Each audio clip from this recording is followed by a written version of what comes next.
team was the heart. When you have 19 guys playing for each other, coaching staff, you couldn't, in their eyes, you couldn't fail. If you made an error, if you made a diving catch, you get the same response from them in the dugout, slap on the back, go get the next play, same thing, strikeout, base hit. Just a wonderful, wonderful team. And I recall batting fourth and looking down the dugout. I think our number 7 batter was up, maybe 1 or 2 outs, and we had the number 1, 2, 3 hitter, batting helmets on, batting gloves on, made me sit back down. I mean, we didn't know how to get out. We didn't think we'd get out, let alone lose a game, win a game. So for that heart, and when you have guys sit next to you with the same kind of heart, and a coaching staff, like I said, they gave us their 110%, we gave them 120%, and we fought as teammates, and that was the 97 team. We had a great 85 team, early 90s teams, but as far as a winning season in 96, which was 24-3, we want to be better than that. We had a 12-2 BVL record.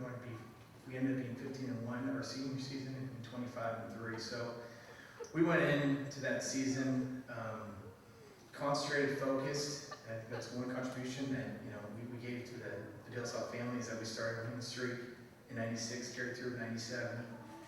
And the second one would just be, we say that on the campus all the time, brotherhood. I think if you look at the group of men that were on that team, now fathers and firefighters and businessmen, and we have a pilot out there, we are all for each other. And I think that set the bar there too with who we were to one another. There was no egos. Everyone checked at the door, and we all played for each other. And we had a brotherhood that I haven't seen on any other teams that I played with. It's just something that is amazing. I mean, it gives you goosebumps talking about it.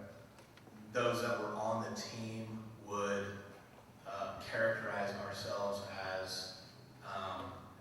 a bunch of guys that wanted to win and wanted to have fun and wanted to do both of those things equally at 110%.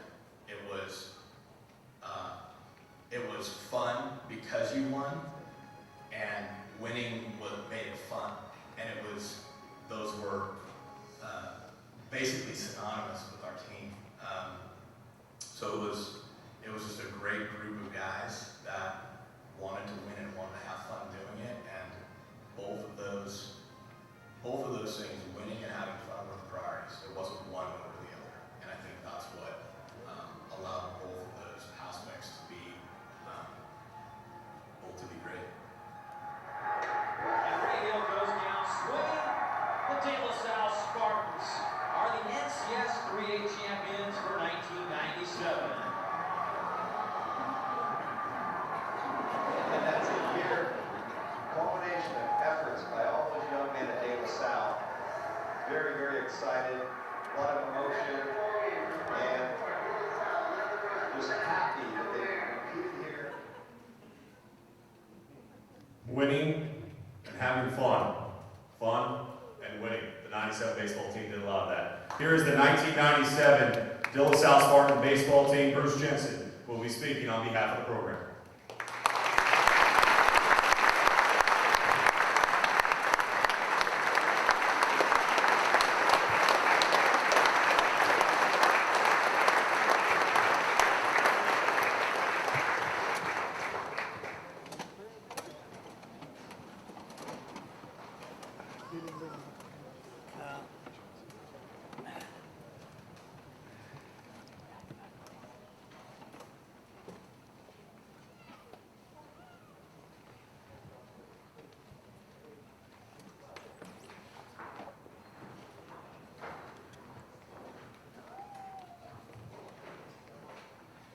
On behalf of the 97 team, this is it's a great honor. I want to mention that our MC tonight, Sean Farnham, who we all know from his basketball career, his TV work, was a pretty good ball player as well. Sean, I do remember those days. Just wanted to mention that. Anyway. One of our true brothers is not here tonight. Dan Basso was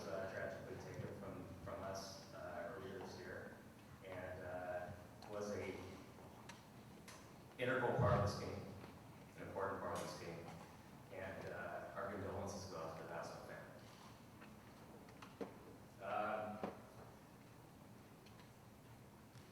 We had great coaches with this group. Matt Costello, Chris Walsh, who are here tonight, Don Ferguson, who is not here tonight, and I wanted to thank him. As we mentioned, this was a true team, a focused team. It's very difficult to win, especially in baseball, when you're not it's not necessary to be the biggest, strongest, fastest players out there. It takes commitment, it takes pride, you have to be a team, you have to play as a team, you have to be fundamentally sound, you have to have timely hitting, great pitching, and this group did that. And as mentioned earlier, this team not only won in 97, but won in 96, the core group that returned. And with all the championships that this school has won, and with all the championships that this baseball program has won, which is 8 since they've been doing North Coast Section Championships since 1975. This is the only team in De La Salle history to win back-to-back championships.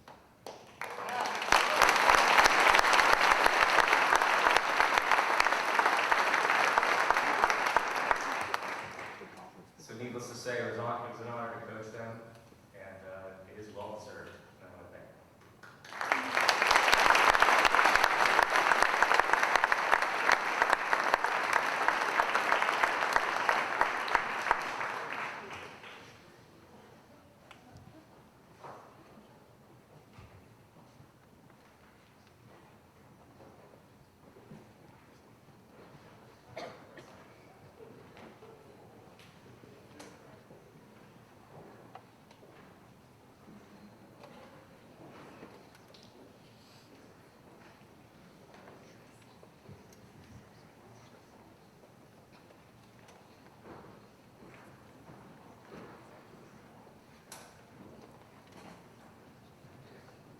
Our final team for this evening is the 1992 football team. I think to understand the 92 football team, you kind of have to start before. You have to go back a season to understand the commitment that this team made to each other and to this program, and how it propelled into the greatest streak in sports history. From a loss became a bond. That bond turned into a commitment to hold one another accountable beyond what most high school teams would expect somebody to be held accountable. This group had incredible leadership. It had incredible character as well. I remember sitting in the stands every single Friday night in awe of what this team was able to accomplish. From Stephen Lilly, with the cast on his hand, holding it up in the air before kickoffs, they became some of the most exciting plays of the entire game. And I feared for the person who was standing in front of him, because he wasn't going to be playing very much longer. His night was about to come to an end. To Allie Andrew, calmly orchestrating the offense, to the offensive line, opening up holes, and Patrick Walsh running through, off, around, and over anyone that stood in his way. It was a tremendous team that was built on a commitment. It was a tremendous team that demonstrated the heart and the love for each other every single time they took the field. This was a team. And it was a team for the ages for the football program, which is saying a lot when you talk about De La Salle.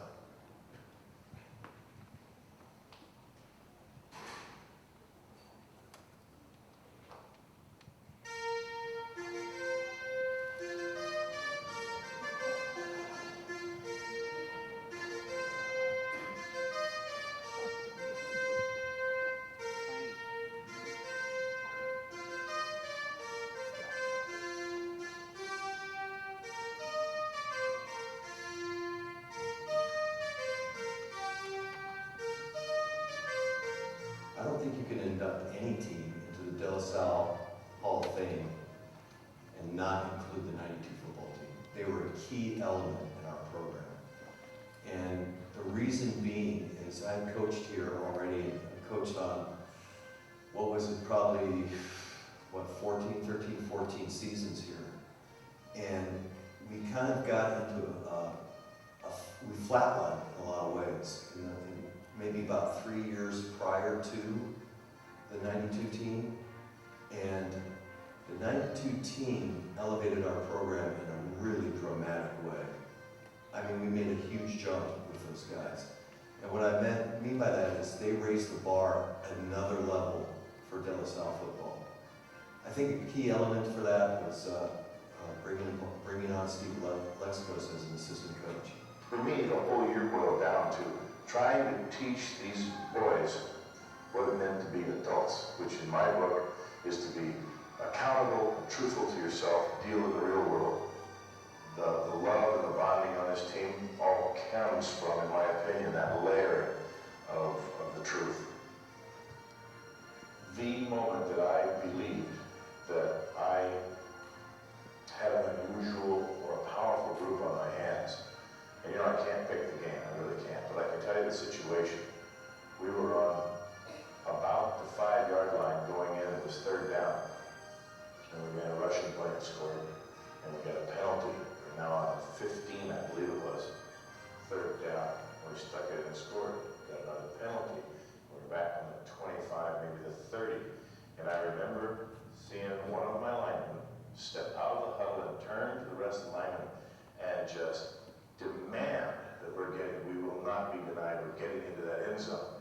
And I could sense from the sidelines the absolute, not belief, but knowledge. They knew no matter what happened, they were getting into that end zone. They came off a loss in '91 in the NCS title game, had a lot of juniors on that team, and they made a decision that they were going to bring this program up to another level, and they did it. When you look around the locker room during that loss, the people that were most destroyed were the juniors. You know, we were wrecked, and we came out that next season, and we pulled tires, and we worked harder than I think you can ever imagine. And it was because of the fuel that was there from that moment. So taking to the best experience, it was Pittsburgh Coliseum, senior year, all on the line. You know, memories of that loss burning the kind of passion that we all felt as a group that we wanted to win.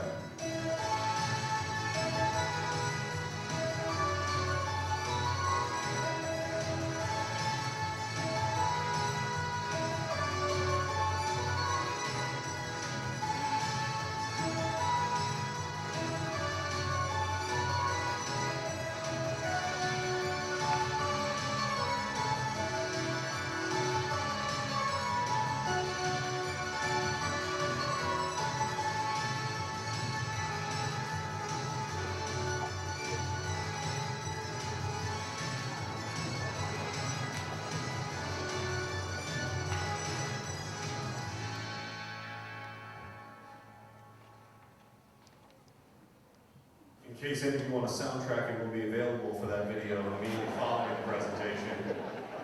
Ladies and gentlemen, the 1992 De La Salle football team. Stephen Lilly will be speaking on behalf of the team.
been said about this team from 1992. We're all familiar with the role the loss in 1991 in Pittsburgh played in galvanizing this squad with deeply seated motivation to avenge a difficult loss that we all felt acutely. We've all heard the slew of incredible stats about this team, from points scored to points allowed, total offense, etc. But today I'd like to touch on three things not often mentioned that hopefully provide some greater insight on what made this team special. The first is heritage. The second, humility and leadership. And third, the line of scrimmage. These things I'll explain shortly shine a light on why this team of relatively average athletes, banded together to cause a paradigm shift on the foundation of an already rich and seemingly monolithic winning tradition. I know that each and every one of us standing here feels a deep sense of pride that we contributed to this shift. Or maybe more appropriately, a reinvestment in core values. Whatever it was, this team can be proud to know it set the stage for a cultural standard that would serve as a high watermark and backdrop for the longest winning streak in the history of American football. On heritage, we never called it a brotherhood. It just was one. And the team had a unique attribute. We had a significant group of senior leaders and juniors whose older brothers had played in the program. It wasn't uncommon for guys to retell stories about great moments in Spartan history, talk about their respect for the program's tradition, or advice given by their brothers specifically related to our team. It was as if we had an unofficial advisory board that spoke to this team through relationships that the brothers had, the brothers that played before. A few of the family connections that come to mind are Brent Hieta and his brother Ricky, who's one of the best quarterbacks who have ever played at De La Salle. His father Rick Sr., who at one point coached with Ladd in the early 80s, or his brother-in-law Patrick Oswald, who was the original and legendary 150-pound All-State nose guard on the first team to win in the Coliseum. We used to talk about the 150-pound nose guard all the time, and then there he was in front of us every once in a while. The list also includes Patrick Walsh's brother Chris, Andy Nicholson's brother Mike, Pete Shea's brother Mike, all played in '89.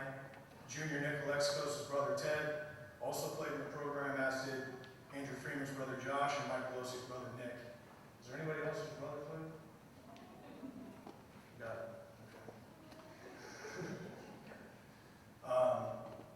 The team was surrounded by people who could provide insight and guidance as we went through the season. There was a familial imperative that we live up to the standard of the program, and it reinforced our motivation from the inside out. On humility, when we reconvened as a team a month after the loss to Pittsburgh, there was a stark contrast between the type of athlete we had in Monty Toomer and what we saw in the weight room when we looked amongst ourselves for leadership and talent. The seniors were in command, bonded by this common grief we shared over the humiliation in 1991. Looking around that weight room and being honest with our prospects, we knew that we would need every ounce we could get from everybody on the team to be successful. So whether it was conscious or not, we didn't waste any time belittling the junior class or trying to make them feel like second-class citizens. Everyone was welcome on this team as long as they were absolutely committed to leaving no stone unturned in pursuit of an undefeated season. This seemed to serve as a cornerstone to getting all members of the team aligned towards truly taking ownership for our team. I'd like to think that if there's a single contribution we made to the foundation of De La Salle football, it was showing the coaching staff an entirely new level of ownership and self-regulation. That despite the coach's previous experience, we proved it was possible to push teams to even higher levels of accountability for themselves and their success than had previously been seen. Now the good part, the line of scrimmage. There was a slogan stitched on forest green baseball hats brought to specific members of our team by our head line coach, Steve Alexakos. Coach Alexakos was an NFL veteran. He played for the Denver Broncos and the Oakland Raiders, among other teams. Even in his late 40s, he looked as if he could still take the field as a player. His presence was undeniable and he reminded us of a simple truth that we had collectively forgotten. That truth and what was written on those hats was linemen win games. It was Coach Alexakos who originally suggested commitment cards be incorporated into team meetings to create greater peer-to-peer accountability. He was a shot of adrenaline straight into the hearts of our offensive linemen and the team as a whole. He instituted a pro-style blocking scheme that, like the veer option, put the game in the hands of the players, enabling linemen to communicate at the line of scrimmage and trade blocking responsibilities to their greatest advantage, regardless of how the defense lined up. The humility I mentioned came full circle in the relationship Coach Alexakos helped forge between our offensive linemen and our greatest offensive weapon, running back Patrick Walsh. Patrick was a furnace of pride. He brought an incredible level of competitive drive to the team and was unrelenting, reminding all of us that our task wasn't complete until we had left no doubt in our hearts and minds that this team rightfully owned a piece of Spartan legacy. Aside from considerable personal achievements that year, week in and week out, we lay the credit of any success at the feet of our linemen.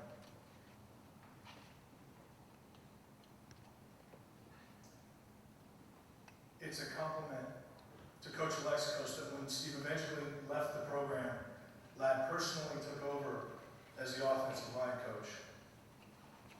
Ladd later said that he would work for Steve Alexakos as well as athletic trainer Mike Blasquez, who joined the program during the '92 season as well. There would be no streak.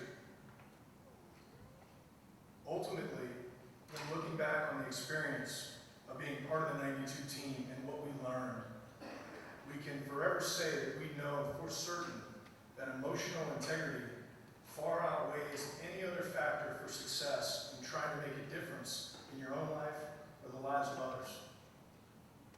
We've also come to know that true leadership requires the discipline to consistently reflect values that uphold the greater good of the community and to only demand from others what you're willing to give yourself. We learned this through the example of Coach Ladd and Coach Edson. I know I speak on behalf of everyone on this team when I say it's been an honor and a privilege to have played for you and to have learned the lessons that you taught. Second only to our fathers, you've had the greatest impact in making us the men we are today. We do our best to take what we've learned here and pay it forward, to be an example of the values reflected by the De La Salle community.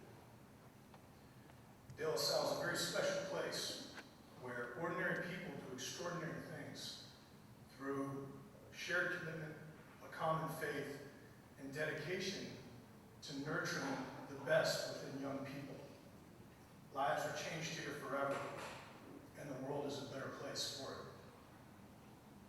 I know each and every member of the 1992 team is grateful to be a part of this community and deeply proud to have been a part of this team. In closing, when I think of this team, I'm reminded about Richard Dreyfuss' character felt at the end of Stand By Me when he wrote, "I've never had any friends later on like the ones I had when I was 12. Jesus was in one. We weren't 12, but I've never had any friends later on like the guys from 1992. So on behalf of all of us, I'd like to thank the entire staff here at De La Salle, both past and present, Coach Ladd, Coach Edson, Coach Alexakos, the Hall of Fame Committee, and the hardest working man in high school sports, Leo Lopez, for this honor. Go Spartans, thank you very much.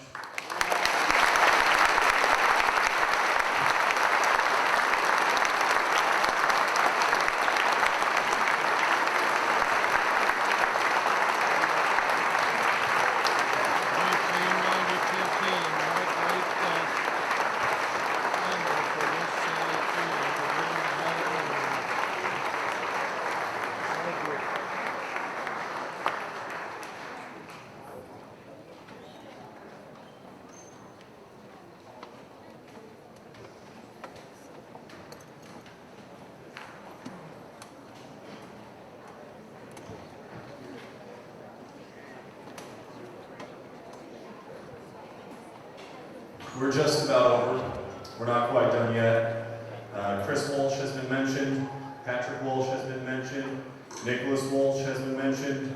We need to, Chick Walsh, we'll mention you just one time. Thank you. So now the Walsh family Hall of Fame ceremony is coming to a close here. We'd like to appreciate anybody else that we need to notice. You can also, via marriage, we could also add another name in there if we want to. That notwithstanding, ladies and gentlemen, will close down the ceremony with our Director of Alumni Relations. We can have all the honorees to stand up one more time and give them a round of applause.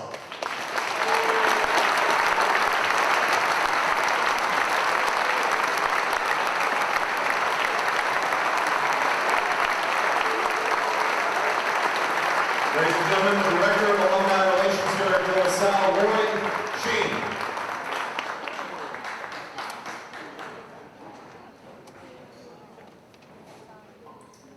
Thank you everyone so much. This was a pretty amazing ceremony. This was my first Hall of Fame ceremony. I've been in the position just about a year now, and I mean, this is what De La Salle is truly about. And I am just so proud to be a Spartan today. Seeing all you come out for this event, all the support, all the families, all the friends, it's just an amazing, amazing opportunity. And you know, thank you very much for giving me the opportunity to be here and be a part of this amazing team. Thanks for joining us today. I'd like to thank Sean Farnham, our phenomenal MC, for taking the time.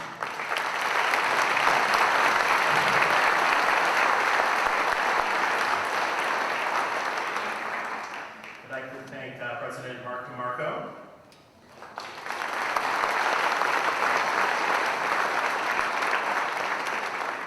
Our principal, Brother Robert.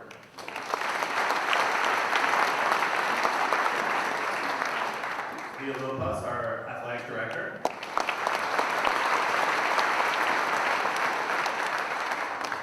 Our alumni board members for supporting.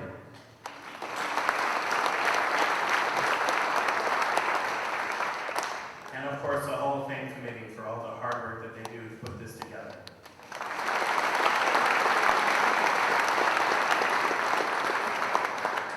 And of course, Wendy and her staff for providing with us the wonderful food that we'll experience in just a few minutes.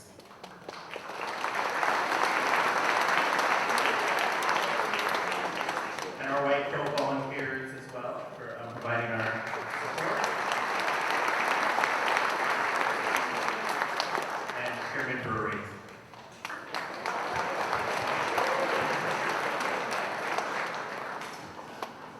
Right after I finish, I'm going to invite all the honorees to head out to the quad. We're going to have pictures for you guys. So we have a professional photographer. So please, please wait for the to enjoy the reception. Head straight out to the quad, and then we'll get you back to your families and everything after that. Please, thank you. The bookstore will be open, so you can enjoy, you know, go back and, you know, purchase lots of wonderful merchandise to remind you of your days at De La Salle. And we will also have campus tours led by our phenomenal students. They'll be starting right over by, right by the bookstore. So if you're interested, the gym is open. You can go see the pool. You can check out the football field, the baseball field, the stream center, and the theater if you'd like as well. And I think that's about it. Thank you very much. St. John Baptist De La Salle. Live Jesus in our hearts. Thank you, everyone. Go Spartans.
Going to restaurant. Going the other way then.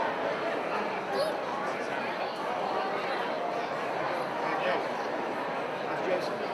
So good. Seriously? I don't know.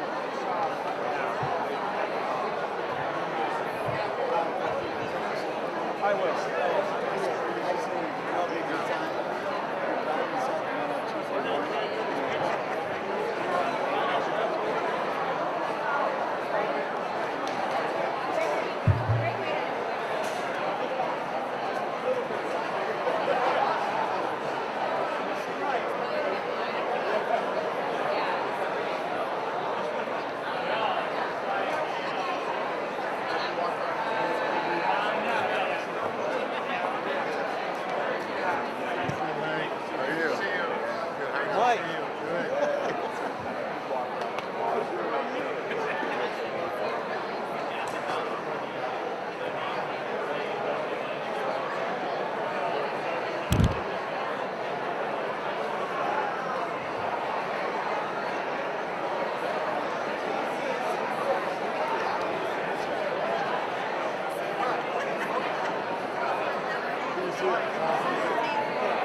Well, that was pretty darn nice, Doc. Yeah, that was fabulous.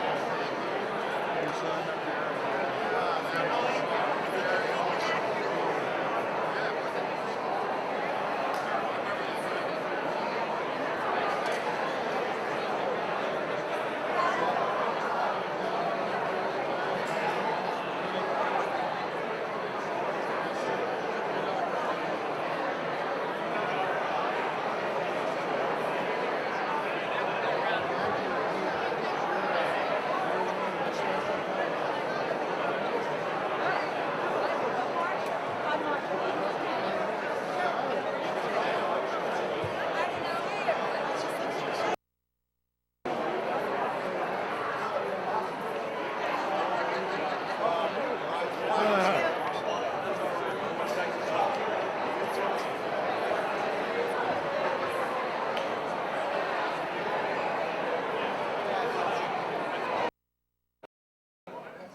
Congratulations. Thank you. Appreciate it.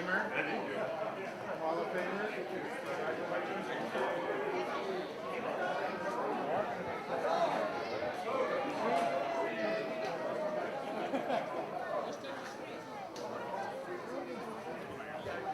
Congratulations, Hall of Famer. Oh, just an old map. My brother. Stay there. Yeah.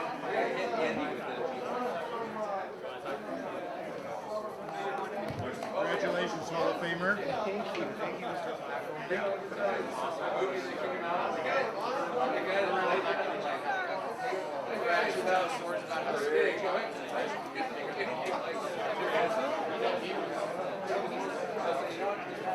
Good to see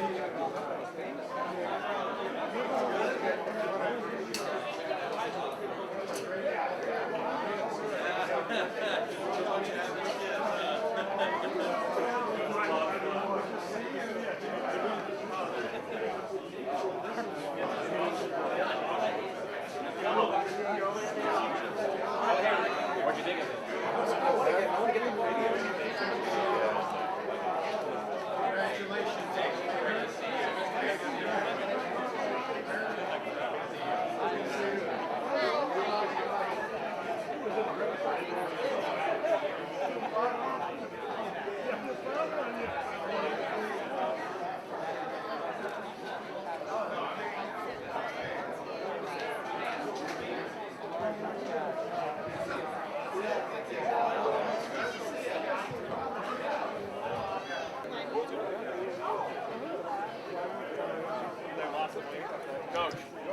Just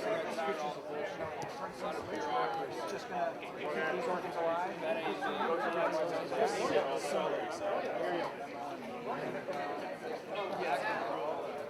Congratulations, Dave. Good to see you, sir. Congratulations. Boy, that was very, very moving. So, what a group.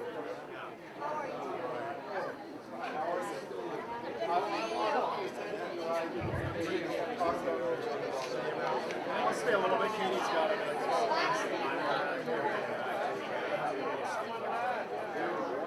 She's here. See you there. Okay.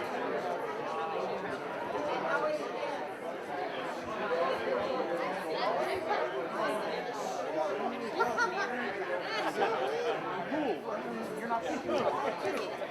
Just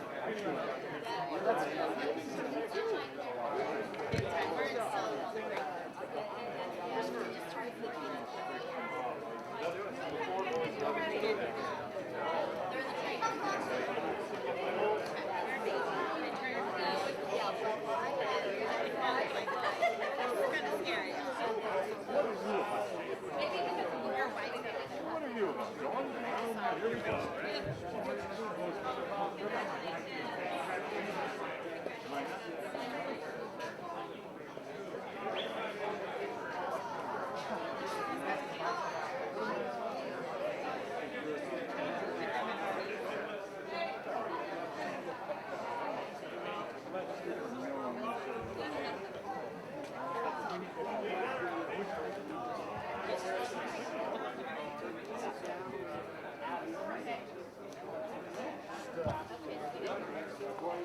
Well, this is fun, Jack. Dave, you're always busy.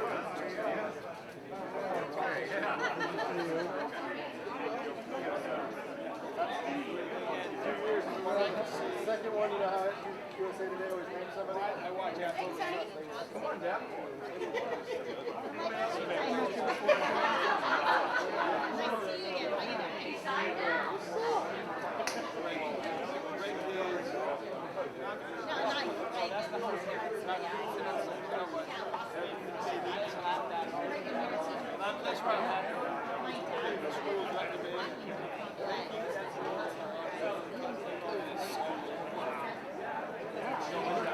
I don't know what the plan is. We've seen some things happen. I know they got this. He's been involved in kind of. Congratulations. First round.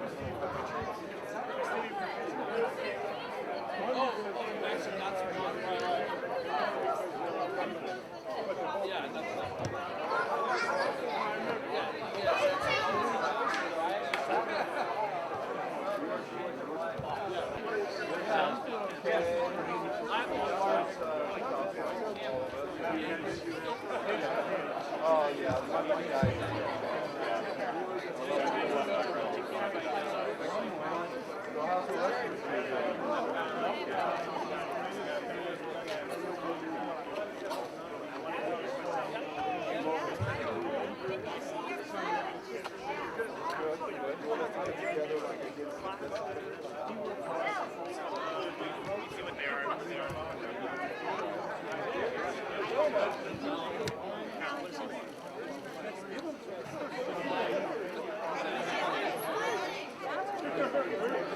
They looked up the hill.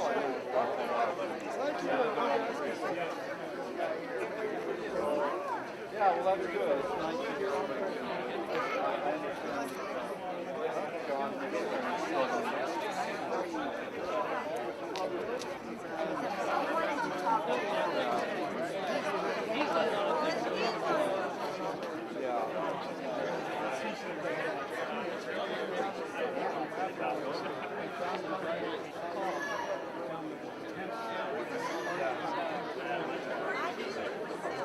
Brain stuff.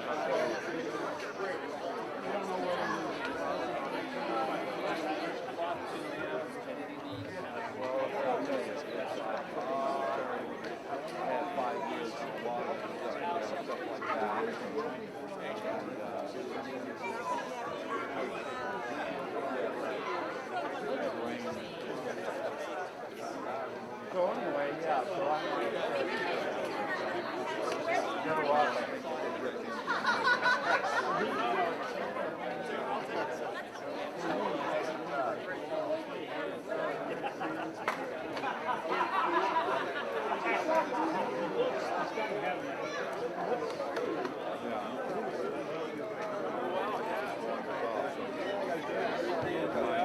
Sean, Meg, TC.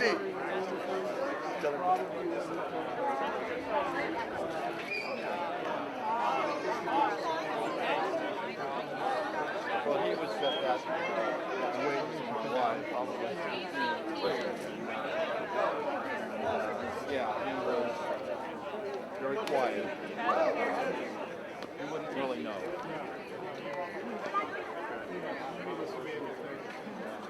So are you living mainly in Alamo? For a while you were living in Florida, Arizona a while? We have a house.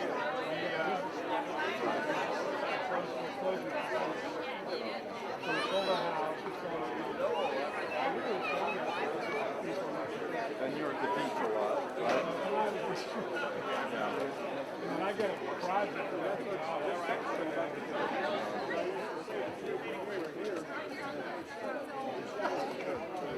Yeah, I'm totally retired. I really, I went back to it.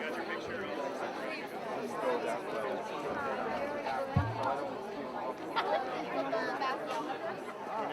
What's your most exotic gig you've been on? Well, I work at a site in El Salvador that was buried by volcanic ash. It's named the Maya site.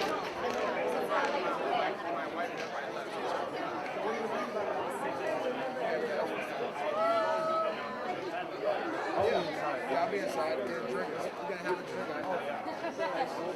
drink.